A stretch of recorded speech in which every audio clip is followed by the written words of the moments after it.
Congo Synthèse. La synthèse des infos de la RDC, l'Afrique et le reste du monde. Une seule adresse. www.congosynthèse.com. De l'opposition. Alors, qu'est-ce qui se cache derrière ces safaris? On en parle dans Ça fait débat avec tous les invités. 100 jours du gouvernement Matata Ponyo. Je commence avec vous, Papi Tamba. Quel bilan vous faites? Moi, d'abord, comme journaliste, je peux commencer en citant plusieurs réalisations.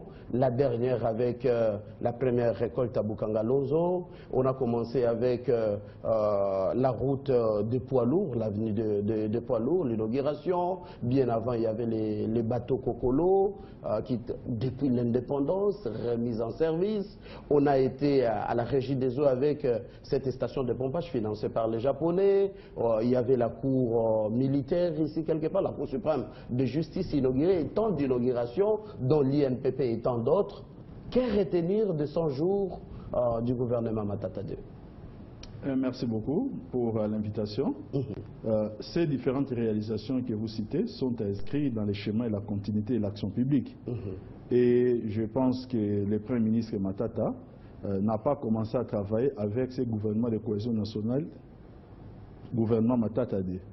Ce sont des réalisations sous l'impulsion du chef de l'État qu'il a commencé à accomplir. Même certaines actions relèvent ou remontent même depuis qu'il était ministre des Finances.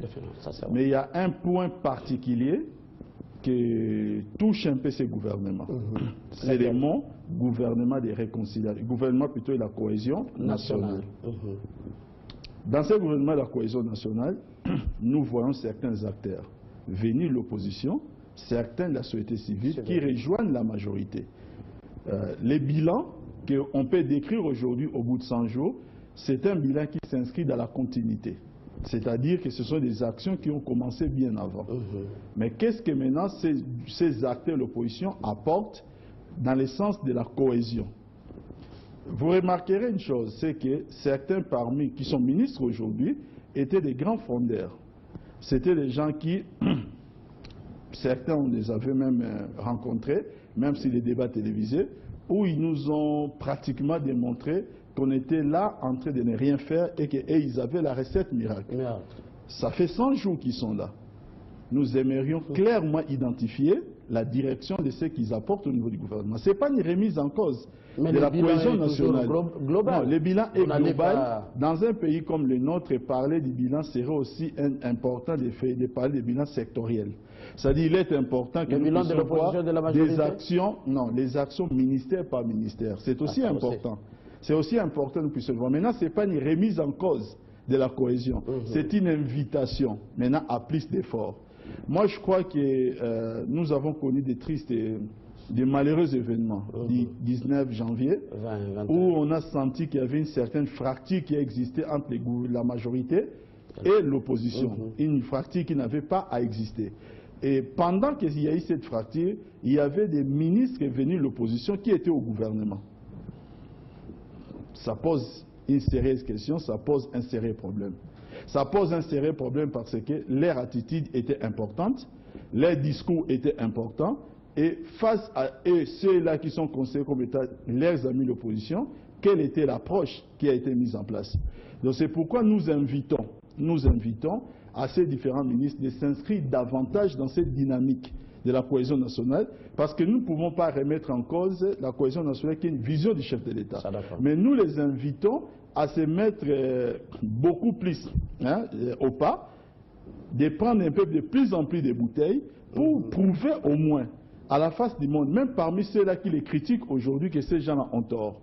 Donc, s'ils écoutent mon message, qu'ils comprennent tout simplement que le gouvernement de cohésion nationale, aujourd'hui, intègre l'opposition qui doit, elle aussi, apporter un plus par rapport à ce que le gouvernement fait déjà. Voilà, Papi Tamba, là, c'est vraiment, il évoque quelque chose d'important et de sensible. Laurent Onyemba, vous êtes face à Papi Tamba, beaucoup de réalisations en 100 jours, mais il évoque un bilan qui serait sectoriel, ministère par ministère, pour évoquer en quelque sorte un bilan soit de l'opposition ou de la majorité. Merci Mathieu. Merci Mathieu. Je suis totalement, je me porte à faux contre tout ce que vous avez écrit, réalisation sur Matata. Je rappelle en passant que dans notre pays, chaque fois que nous disons que ça va mieux, eh bien, cette fois-là, on est classé comme quoi on est du pouvoir. Le jour où on dit que ça ne va pas, on est classé du côté de l'opposition. Mais moi, humblement, je me dis que le gouvernement Matata 2 est un gouvernement dont le bilan est largement négatif. Prouvez-le. Regardez. D'abord, j'ai entendu parler du gouvernement de cohésion. Je vais vous dire, humblement aussi, que l'opposition, la vraie opposition de ce pays, n'est pas identifiée ou ne s'identifie pas par des gens qui sont passés de l'autre part. Ça, c'est votre point de vue. S'il vous plaît, restons dans les cadres de réalisation. J'en viens, de ce que recherche la population. Les sociales. J'en viens. Parce qu'il faut rappeler, Papi l'a très bien dit. Des gens qui ont dit hier qu'ils étaient des opposants, que Kabila n'était pas intelligent, que Kabila était un étranger, que Kabila n'a rien à faire. Ils ont eu des postes ministériels aujourd'hui. Ils disent Made in Congo. Sans nous dire qu'est-ce qu'ils fabriquent effectivement. Au nom de la cohésion nationale, s'il vous plaît. Mathieu, le bilan au nom de la cohésion. Mathieu, est-ce que je peux parler? Ne faut pas. Je vais en venir. D'accord, je suis d'accord avec vous. Je n'ai pas cité le nom des gens, je cite des réalisations. Vous ne pouvez pas avoir des fauteuils chinois dans votre bureau et nous dire consommer congolais. Vous ne pouvez pas vous-même vous habiller en Blisco, vous habiller en Turquie et en France, en italien, et nous dire consommer congolais. D'accord. Ce n'était qu'un exemple que j'ai énuméré. Pourquoi je dis que le gouvernement, le bilan est négatif? Parce que si nous observons Bukanga Lonzo, Papi, plutôt cher ami Mathieu, nous sommes aujourd'hui évalués à 90 millions de Congolais par d'autres sources. Mais est-ce que seul Bukanga Lonzo suffit pour nourrir des citoyens qui sont à Kassongolonda et à Katakombe chez moi? On a dit c'est un début. Tout de suite, non. Mais les débuts, on va toujours être dans un début qui ne se termine pas.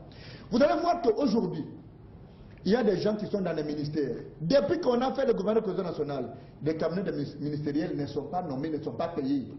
Est-ce qu'on peut rester dans les bilans? Mais c'est ça le bilan. Vous voulez que je vous dise? S'il vous plaît, Mathieu. Mais qu'est-ce que vous appelez bilan? Le bilan, c'est des actions dans chaque secteur. On a dit énergie, on a dit action secteur par secteur. J'adopte la démarche, n'est-ce pas, de l'approche de Papi Tamba. Aujourd'hui, si vous regardez les taux de chômage, vous regardez les social des Congolais, il y a eu des gouvernements uniquement avec la mission de rétablir les social du Congolais. Tout ça n'est pas arrivé. Mais vous voulez me dire qu'on a résolu la question du social avec l'immeuble qui va abriter la Cour constitutionnelle? Vous voulez me dire qu'on a résolu la question du social congolais avec l'immeuble du gouvernement? Vous allez me dire qu'on a résolu la question du Congolais en ne pas nommer les membres de cabinet? Rassurez-vous. Il y a des gens qui sont très informés sur ces plateaux sur les questions des membres du cabinet. Jusqu'aujourd'hui, ils ne sont pas nommés. On va les payer, bien sûr, pas qu'on a prétendu payer les gens par 3 mois. Vous allez nommer des gens, ou plutôt vous allez payer des gens qui n'ont pas encore d'affectation, qui ne savent pas qu'est-ce qu'ils vont faire dans les ministères. Alors, pour vous te dire, l'action du gouvernement, c'est quoi, Mathieu? C'est une action à caractère général et impersonnel. Mais nous sommes rendus compte par la suite des choses qu'on s'est plus occupé sur des actions, je voulais dire sporadiques, mais il n'y a aucune philosophie qui va de façon programmée sur le bien-être en vue de consolider ces sociales. Alors nous disons aujourd'hui que Matata 2 est un coup d'épée dans l'eau. Même ceux qui ont cru avoir des gens comme tous ceux qui sont venus d'une certaine opposition, d'abord, il y en a qui excellent par l'incompétence, ils n'ont aucun niveau intellectuel, ils ne savent même pas parler les Français, c'est la langue du travail, ils ont des arriérés de français, Mathieu. On ne peut pas considérer qu'on est des gens comme ça dans un gouvernement. D'accord. Je termine. Laurent. Je termine, Mathieu. Laurent. Je peux terminer. D'accord. Vous avez déjà terminé. On va revenir à vous tout à l'heure, Laurent. Mathieu, vous m'arrachez la parole.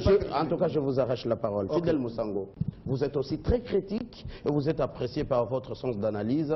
Beaucoup de réalisations dans 100 jours. Quel bilan pour le gouvernement? Moi, je ne regarde pas les réalisations. Moi, j'apprécie l'esprit qui anime et les ministres et les premiers ministres. C'est un esprit volontariste. Donc, vous voyez, ils veulent faire quelque chose. Malheureusement, il y a des pesanteurs, quelque part. On sent qu'on les empêche de produire, de faire de bonnes choses. Mais ils sont volontaristes et tout. Mais moi, les ministres, ils savent. Et quand vous bavardez avec eux, vous voyez qu'il y a une volonté de faire mieux. Mais il y a des pesanteurs. Je vous donne un exemple. On apprend un jour que non, la SNCC a commandé 15 locomotives en Chine. Oh, je dis, mais enfin, qu'est-ce que c'est comme histoire? Les locomotives, il faut les acheter dans des pays qui ont déjà une technologie de pointe, pas la Chine. Vous avez de la pacotille. Ou vous risquez d'aller acheter des locomotives chez un margoulin chinois. Pas les vrais Chinois. C'est la première économie mondiale Voilà. quand même. Oh non, non, parce que là, quand vous fabriquez, vous avez une boulangerie, hein, elle peut fabriquer 1 million de pains par jour, c'est $1, ça fait $1 million par jour. C'est ça la richesse. C'est pas ça. Nous voulons du matériel de grande qualité. Vous voulez acheter des locomotives, achetez ça d'Allemagne, en Belgique. Ça, vous avez des locomotives de bonne qualité, performantes, qui peuvent faire 30 ans. Ça, donc, alors, je suis pour aller de 15 locomotives. Non, nous avons besoin de 50 locomotives neuves pour mettre sur l'axe Lubumbashi-Kasai au moins 15. L'axe Lubumbashi-Maniema, chez le Premier ministre, au moins 5. L'axe Kalemi, 5. L'axe Lobito maintenant. Les Angolais ont fini le chemin de fer. Au moins 15. Et vous mettez au Bas-Congo 10. Et vous ne verrez plus les gros camions qui vous dérangent ici pour aller au Matodé. Tous les gros transporteurs seront dans le train. La route sera pour les voitures de tourisme ou les voitures de voyageurs, de touristes. C'est ce que je dis. Lubumbashi aussi, vous savez qu'à l'époque, on faisait un jour pour arriver à Luabu, à Kananga. Maintenant, on pourrait faire un jour. On quitte Lubumbashi le matin, on arrive à Kananga, à Ilebo, le soir. Donc quelqu'un peut aller se promener à Kananga ou bien à Ilebo, il rentre demain au travail. Il fait le week-end chez lui au Kasai. Quelqu'un, lui, le premier, peut rentrer chez lui rapidement. Voilà la volonté du gouvernement. Mais il y a des paysans, il y a quelque part... Il serait empêché selon vous? Oui, quelqu'un dit arrêtez. Allez jusqu'au bout. Ouais. Alors, regardez par exemple au niveau de l'aviation. On continue à nous tabasser l'oreille avec Congo Airways. Mais ça ne se décrète pas ça. Nous avons les meilleurs pilotes, nous avons les meilleurs spécialistes en aviation civile, même au niveau technique. Mais on ne veut pas quelque part quelque chose, un esprit qui dit arrêtez. Mais la volonté y est, parce que le programme est là. Le Premier ministre a le programme sur sa table. Mais quelqu'un dit arrêtez. Qui on ne sait pas. C'est que l'esprit diabolique, on ne sait pas. Donc la volonté y est. Mais il y a des pesanteurs quelqu'un qui bloque l'action. Quand vous parlez par exemple des salaires des conseillers, oui, l'argent est là pour le payer. Le même esprit ou les mêmes esprits disent arrêtez, ne payez pas. La dette intérieure, par exemple, pour booster l'économie nationale. Diana, par exemple, il est créancier de l'État de 5 millions de dollars. On dit ne payez pas.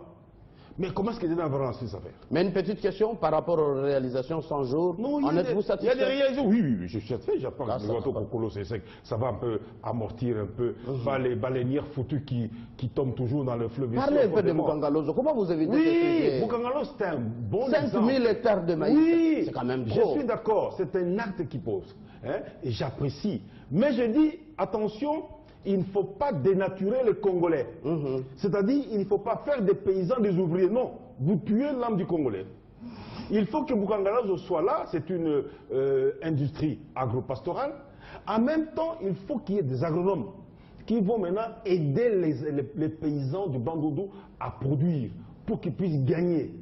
À produire et peut-être faire des coopératives pour que nous ayons le sac de foufou ici à 8000 francs. Ça peut se faire. Parce que l'on produit plus. On va casser les prix. Le problème des prix des vivres, c'est parce que le transport. Mais si les paysans produisent, Bukangalozo produit, ça c'est une bonne chose. Ça, il y en aura plusieurs. L'acte qui a commencé est alloué. C'est une bonne chose. Il faut que le gouvernement maintenant fasse d'autres Bukangalozo. Si ça a coûté 100 millions de dollars, cherchez les 100 millions qui est au Bukangalozo au Kasai, qui est né au Maniema, qui est né surtout au Nord Kivu, notre tendon d'Achille. Il faut une route pour booster l'agro-pastorale dans les Massissi. Pour que les OL et le clone de D'accord, Fidel Moussango. Joachim Diana, vous également, vous êtes journaliste, éditeur d'un grand journal. Quel bilan vous faites? J'ai suivi par exemple le Forum des As, paru ce matin, faire le bilan et donner des pourcentages à quelques ministres. Vous, quelle initiative, quel bilan vous faites? Bon, le bilan d'un gouvernement, ça ne se fait pas par des incantations. Même au ciel, Dieu, il a eu un programme, créant l'homme. Il a eu Dieu, le Tout-Puissant. Il a eu 7 jours pour tout créer. 6 jours, il s'est reposé. Oui, les 7 jours, il s'est reposé. Mais je suis étonné d'apprendre ici qu'on aurait voulu que le gouvernement de la République, qui est une œuvre humaine, fasse tout en une fois. Ça c'est vraiment dès la mauvaise foi. Pour juger le bilan d'un gouvernement, il faut partir des actions qu'il a programmées et qu'il a réalisées. Parce que quelles que soient ses potentialités, l'intelligence de ses ministres, il ne peut pas tout faire à la fois. En ce qui concerne ce qui était décidé de faire, je constate qu'il y a un effort énorme sur ce qu'a été le discours des fidèles depuis la conférence nationale. À l'époque, vous savez, le monde battait qui s'en gagne par voiture. Aujourd'hui, cet effort de réunifier le pays par route est palpable. Mais ça reste seulement un discours. Oui, mais ce n'est pas un discours. Ce n'est pas un discours. L'effort, le pays est immense, mais ça reste, c'est palpable. Dans certains coins, on peut déjà aller revenir. En ce qui concerne le social, j'entends souvent ici le social, tout oui, macroéconomie, d'accord, oui, social. Je dis, il n'y a aucun gouvernement au monde qui fait un programme qui va de maison en maison pour donner la dose du social. Il n'y en a pas. Le social s'obtient par toutes les autres réalisations. Lorsque on crée l'INPP pour que les gens se préparent professionnellement, ces gens-là vont améliorer leur social. Lorsqu'on crée la route, que le paysan de Kikwit peut venir en un jour vendre et rentrer, il améliore son social. De traitement et pompage d'eau. Mais surtout, lorsque, il y a un moment, il vivait au taux du jour. Le matin, il y avait un taux de $, à midi, le soir. Et personne n'avait le pouvoir d'achat. Je me demande quel est le meilleur social que de sauvegarder le pouvoir d'achat de quelqu'un et que pendant tout un mois, il peut s'acheter le sac de manioc avec le même salaire, même s'il est modique. C'est ça, encore. Donc le bilan sur ce point-là est positif. Mais je peux arriver dans les histoires ponctuelles. Il n'y a pas longtemps, nous avons vécu une situation du 19, 20, 21. Ceux qui ont déjà vécu ces situations, nous les avons vécues en 90. Vous savez ce qui est arrivé? Le tissu économique a été détruit. Le gouvernement a été incapable d'arrêter. Mais le gouvernement ici a arrêté les ambitions, même s'il y a des gens qui voulaient, qui déjà dans leur maison faisaient la prière, voilà, notre révolution va aboutir, on l'a arrêté net. Et les choses sont revenues à la normale. Ça, c'est un bilan positif, c'est aussi le social. Parce que vous allez vous demander, les gens qui ont été pillés en 90 continuent à venir chanter au ministère du Travail là-bas, demander. Oui, demander. En 90, il faut chuter. Alors, je chute en disant ceci, que en ce qui concerne l'argent, le salaire et consorts, moi, je l'ai dit, il n'y a aucun gouvernement qui travaille sans programme. Si on était dans un gouvernement où on gère tout comme dans la poche, ce qui tombe, on résout, sauf les cas d'urgence comme la guerre qui vous tombe dessus, mais lorsque les salaires sont programmés, qui seront payés. Et bancarisés. Bancarisés. Je ne vois pas où est le problème qui peut faire aujourd'hui que le bilan du gouvernement serait négatif parce que quelque part on programmerait le paiement. Et si on avait donné priorité, par exemple, au paiement des cabinets des conseillers, aujourd'hui le discours j'attendrai ici, les enseignants ne sont pas payés, on commence seulement à payer le cabinet. Mais lorsqu'on paye les enseignants, même si les cabinets peuvent attendre, ça devient encore tout un problème. C'est ça vraiment la mentalité du Congolais à ne rien comprendre. D'accord, rapidement. Laurent, rapidement. Une réaction, Mathieu. Nous n'avons pas dit sur ce plateau qu'il n'y a pas de secteur qui ne fonctionne pas. Je vais vous donner un exemple en passant. Comme avocat, on a eu des échos tels que le duo Ernestine Nyoka et Ebongongo. Combien ils fonctionnent? Il y a eu des travaux qui se font justement avec Ivaris Bouchab, comme les autres Billy Matachi. Mais nous disons qu'au-delà des actions, des individualités, nous faisons les bilans d'un gouvernement. Nous ne minimisons pas l'action de Bukangalonzo qui est un projet qui peut débooster nos pas et même booster le développement économique de notre pays. Mais nous disons que c'est insuffisant par rapport à la mission. Je termine en disant, Mathieu, la vraie mission du gouvernement de cohésion nationale était vraiment de déclencher une cohésion nationale. Je veux qu'on reste avec les téléspectateurs dans un questionnement. Est-ce que le fait d'avoir pris Thomas Louaka et Omer Egwake ou Jérémie Kambinga, on a résolu la question de la cohésion? Est-ce que le fait d'avoir pris quelques gens de l'AFDC, on a résolu la cohésion? C'est une question, Papi Tamba, on va continuer le débat. Vous allez vous rendre compte que la cohésion n'est pas encore là et que si on est dans l'opposition, qu'on reste dans l'opposition, si on est du gouvernement, qu'on reste au gouvernement ou peut-être de la majorité, et vous allez voir que les choses peuvent marcher. Un commentaire, Papi Tamba. Écoutez, je vous ai dit tout à l'heure que la plupart, toutes les actions que nous pourrons mettre sur les comptes du gouvernement s'inscrivent dans le cadre de la continuité de l'action publique parce que ce sont des projets qui ont commencé avant.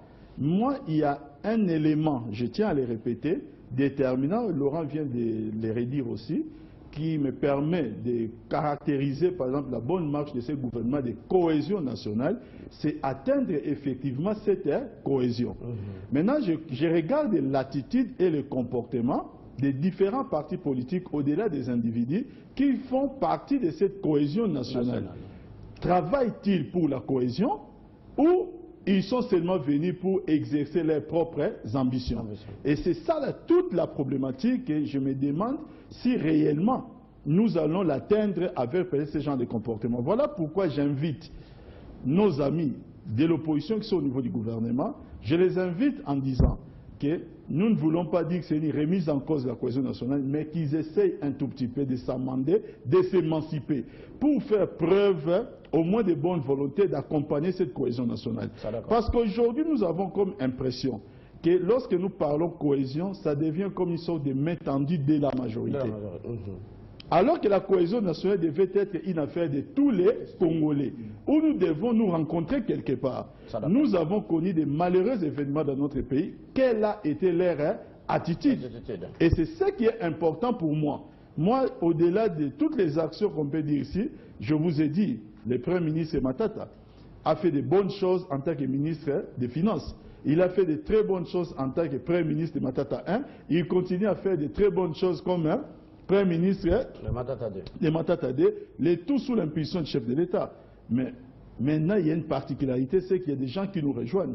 Ces gens-là, qu'est-ce qu'ils apportent? C'est important. C'est avec ces mots-là fidèles, on ne va pas s'atteler sur ça. On va mettre un point sur la première thématique. Voici la deuxième. Que cache ces safaris du gouverneur du Katanga, Moïse Katumbi à Tchapoué? On a lu dans certains médias, vrai ou faux, il préparerait un safari, bien sûr, l'a annoncé dans une interview dans les médias internationaux avec ses amis du PPRD. On précise du PPRD, pas de la majorité, et ses amis de l'opposition. Joachim Diana, votre point de vue, début de la campagne non déclarée ou comment? Bon, j'ai suivi personnellement l'interview du gouverneur du Katanga. C'était sur une radio, bon, bien sûr internationale, mais congolaise, une radio Capi pour ne pas la citer. Bon, je me dis toujours, voilà ce que Moïse Katumbi devrait faire pour se lancer, pour faire ce qu'il veut, parce qu'il est congolais, il est libre, plutôt que de commencer par les shows de Lubumbashi avec pas du tout, je ne sais pas, sur le plan psychologique et intellectuel, qui n'avait aucun sens, les fameux, la fameuse parabole de pénalty qui n'avait aucun sens, au lieu de commencer par là, pour en fait faire un voyage à Canossa, pour se moi je pense que ce que Moïse va faire en faisant le tour, il peut même aller au ciel et revenir, il est libre, tout à fait libre. Qu'il commence la campagne électorale, il est libre. Mais comme il est rentré dans le rang du PPRD, il attendra que le PPRD... Il n'avait pas aussi quitté. Tout à fait. Il reste dans le PPRD, il a confirmé, contrairement à ceux qui voulaient le recruter très tôt.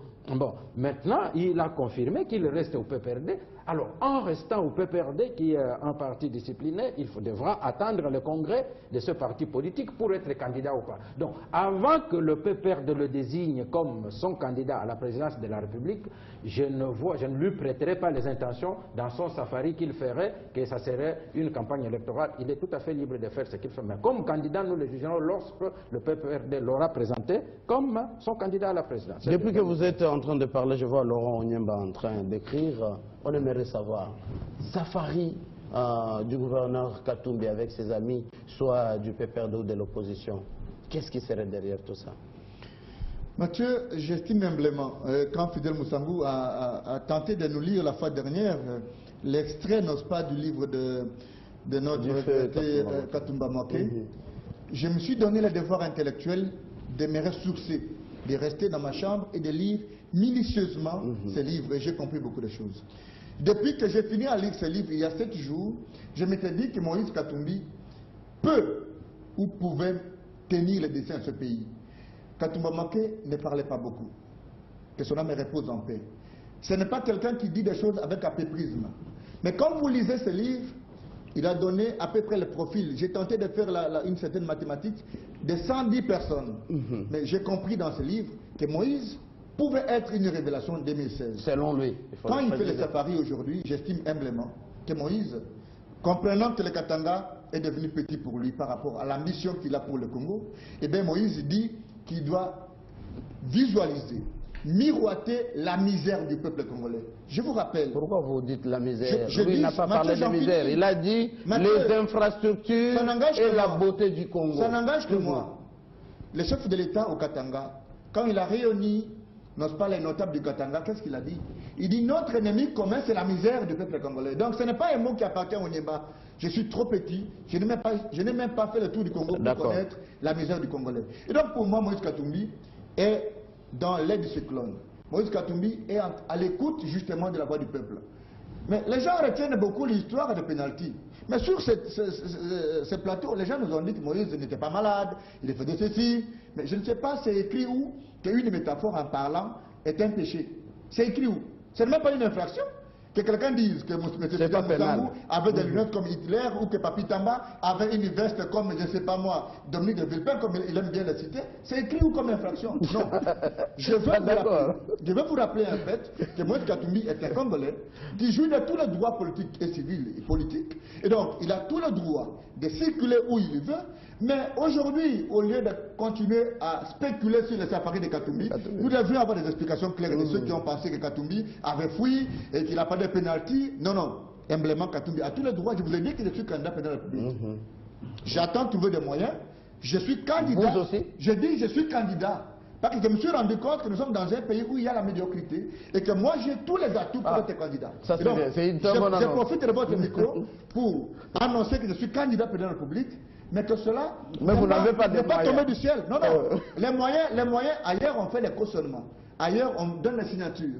Mais nous allons continuer la démarche constitutionnelle de demander comment nous pouvons nous insérer aussi pour donner la meilleure de nous-mêmes. Et donc Katumbi pour moi est une référence qu'il faut respecter aujourd'hui. Mais les Congolais n'ont pas fini à dire le dernier mot. Il y a beaucoup comme expertise dans les chefs du Congolais. Mathieu, je termine par là. Quand je vous ai parlé de Maker Mangou, à l'époque je vous ai parlé de Mingo et Kassongo. Aujourd'hui, avec l'expertise qu'il y a à l'INSS ou bien avec Eric au niveau de l'INPP, est-ce que ce sont des Congolais qui sont venus de Brazzaville? Ce sont des Congolais de Kinshasa. Mais pourquoi le jour où nous disons que ça marche, on pense que nous disons bien? Le jour où nous disons que Diane, tu as mal fait ton journal, on a dit mal. Non, non. Il faut qu'on laisse le choix à tous les Congolais. Les Congolais sont capables de beaucoup. Nous savons que le chef de l'État est un nationaliste, un patriote, et qu'après 2 mandats, il n'y a pas de tripatouillage. Les gens ont eu peur, mais aujourd'hui, nous sommes convaincus que Joseph Kabila ne va pas se représenter. Il faut laisser le jeu ouvert. De la majorité comme de l'opposition, j'estime que parmi les gens qui vont partir avec Moïse Katumbi pour faire le tour du Congo, M. Diana pouvait être de la partie, comme mon ami Papi Tamba, mais qu'on ne continue plus à spéculer, parce que si le jour où la majorité présidentielle donne à Moïse Katumbi les mandats de se représenter, ceux qui sont des médias, même les médias proches de la majorité, qu'est-ce qu'ils diront? D'accord. Ils ne diront rien. D'accord. Papi Tamba, que cacherait ce safari? D'abord, la question telle que vous la posez, je trouve qu'elle est un peu tendancieuse. Ça ne cache rien. Je crois que les propos ont été assez clairs et nous devons sortir un peu de cette logique-là, que malheureusement, cet esprit qui anime les Congolais de chercher des polémiques où il n'y a pas de polémique. Les gens se posaient des questions. Le gouverneur Moïse Katumbi est toujours du PPRD, ils ont eu la réponse. La réponse est oui. Est-ce qu'il y a fracture entre le gouverneur Moïse Katumbi et les chefs de l'État? La réponse est non. C'est l'essentiel. N'allons plus maintenant dans les polémiques des bas étages.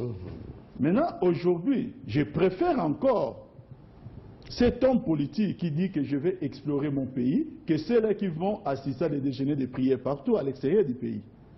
Voilà au moins des hommes politiques et qui dit clairement que nous avons un président de la République qui a tellement fait des choses dans notre pays que nous avons le devoir commun de pouvoir l'accompagner par rapport à ce qu'il a fait. Il a apporté la démocratie, il a apporté. Je pense que les termes étaient sans équivoque. Alors, pourquoi chercher des polémiques stériles là où il n'y en a pas? Je pense qu'aujourd'hui, mais ça c'est peut-être un message qu'il faut lancer à ceux-là qui sont dans des gesticulations, au lieu de se préparer autour eux-mêmes des enjeux électoraux qui sont à venir, mais de chercher toujours les poux dans les têtes des autres, je vais seulement dire qu'ils continueront à être distraits à chaque fois qu'ils se poseraient des questions de ce qui se passe au PPRD. Parce qu'au PPRD, nous avons des hommes politiques qui, depuis plusieurs années, ont l'expérience de la gestion. Quand on parle de la gestion, non pas seulement de l'État, mais nous avons beaucoup d'élus de la République au sein du PPRD, qui savent aussi comment gérer ou comment être avec la population pour aller obtenir les voix. Si le PPRD aujourd'hui essaie de travailler, je pense que dans l'esprit même de ceux-là qui nous dirigent, c'est de voir comment est-ce que nous devons renforcer cela davantage. Le PPRD ne se met pas dans un salon pour commencer à chercher des polémiques au sein de l'opposition. Si l'opposition maintenant veut se distraire, au lieu de s'organiser à chercher des polémiques au sein du PPRD, d'abord il vient d'avoir un cinglant démenti qu'on nous laisse au niveau du PPRD avec nos problèmes et nos solutions. Et c'est de cette manière-là, mais c'est ce que je suis en train de dire, c'est de cette manière-là que je pense que nous pourrons mieux faire avancer la démocratie dans notre pays. D'accord. Continuer à se distraire. Ils ont eu un mauvais précédent en 2011 et aujourd'hui encore ils sont en plein débat. Parce que, M. Mathieu, dans moins d'un mois, commencent les dépôts de candidatures, commencent les dépôts de candidatures aux élections municipales, urbaines et locales. Non, aux élections provinciales. Dans moins d'un mois. Commencent les dépôts de candidatures.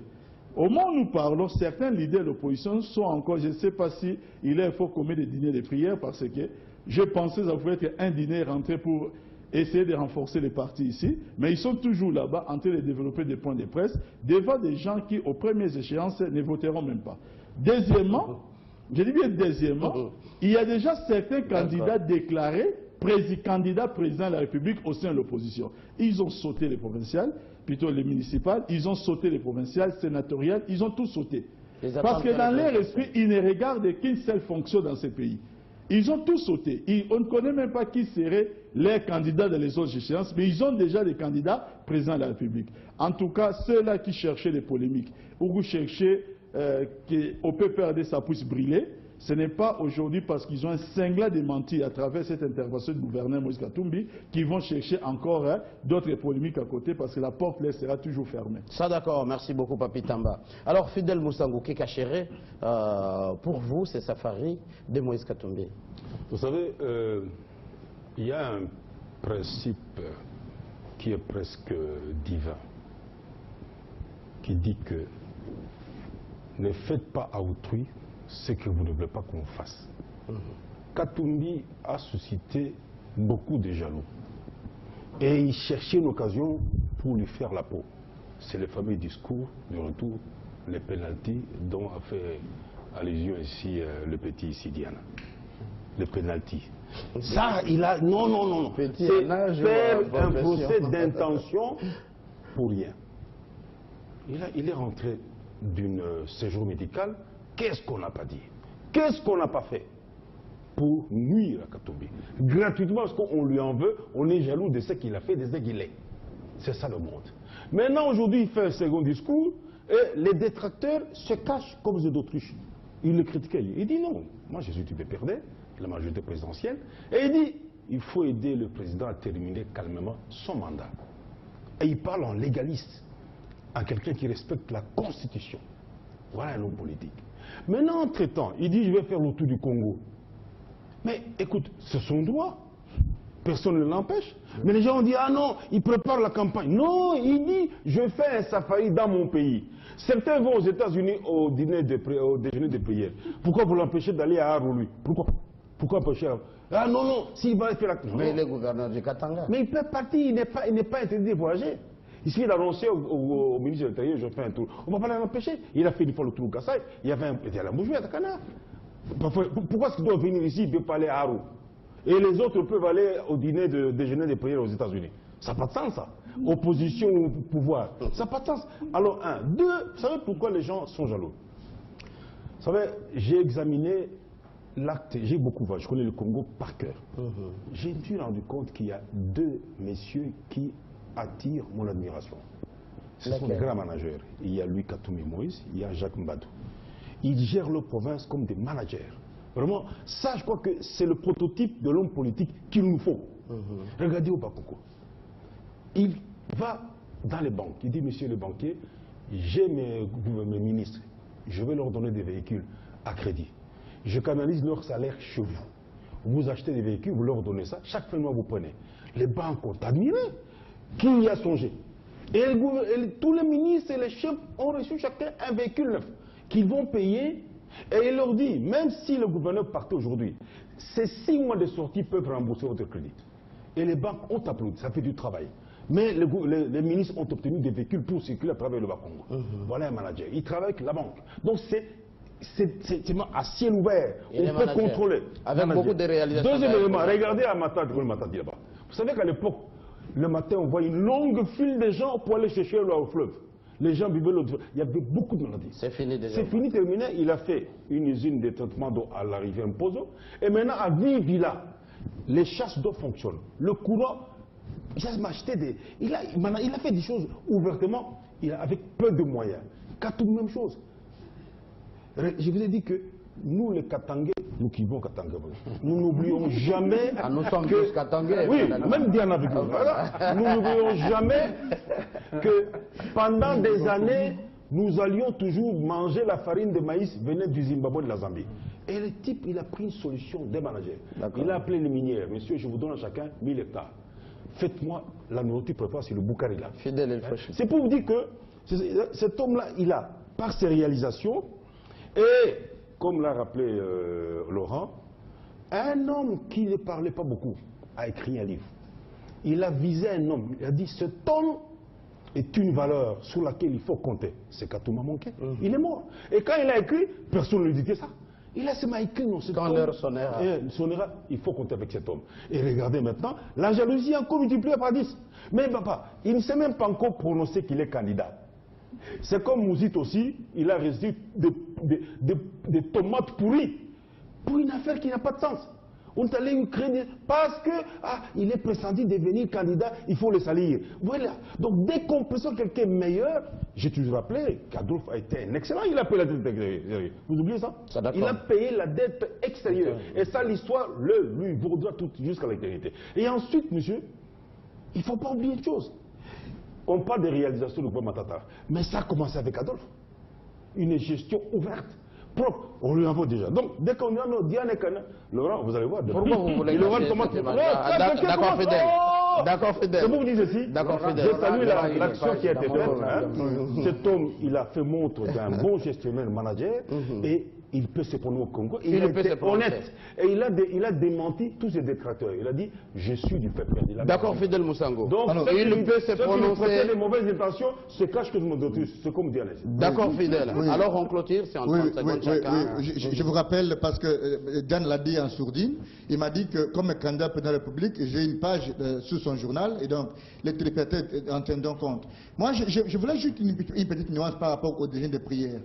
Je rappelle à mon ami Papi Tamba, qui est d'une culture générale très avancée, c'est avec beaucoup d'admiration chaque fois que je le regarde, mais cette fois-ci il s'est trompé. Le déjeuner de prière n'a rien à faire à un événement politique, c'est une discussion spirituelle, c'est uniquement pour lire la Bible. Moi-même j'en étais organisateur avec l'ancien vice-président Adara Soubérois, et donc vous pouvez ne pas vous en faire trop de... Là on parle de confrères qui sont allés aux États-Unis. Je termine avec la question Katoumi. Sur ce plateau, il y a eu des gens, je n'ai pas voulu citer mon ami 30 secondes, il reste 15. Qui a dit que Katoumi était en disgrâce avec les chefs de l'État. Est-ce qu'aujourd'hui, s'il vous plaît, il peut terminer son propos sans nous dire où est parti Katoumi et pourquoi Katoumi dérange? D'accord. Ce sera mon mot de la fin. D'accord. Oui, 30 secondes. Voilà. Je dirais ceci, avant que Katoumi parte en soins médicaux, il avait des problèmes avec qui? Qui lui en voulait? Voilà. Lorsque Katoumi rentre, regardez dans la foule, il y a les drapeaux du PPRD, pratiquement tous les partis politiques de la majorité pour l'accueillir. Mais qui a commencé le problème? C'est Katoumi. Quel problème il a commencé? Avec son problème de pénalty. Et supposons...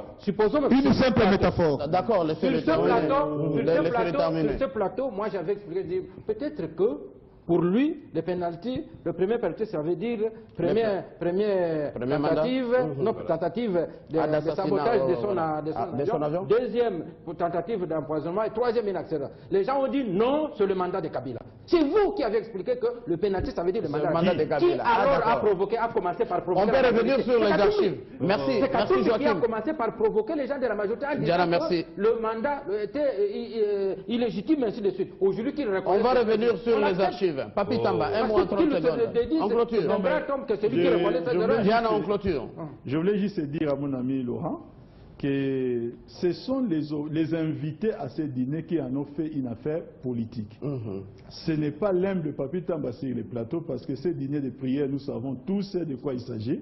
Vous avez vu, il y a des journalistes ici, il y a des titres qui ont varié.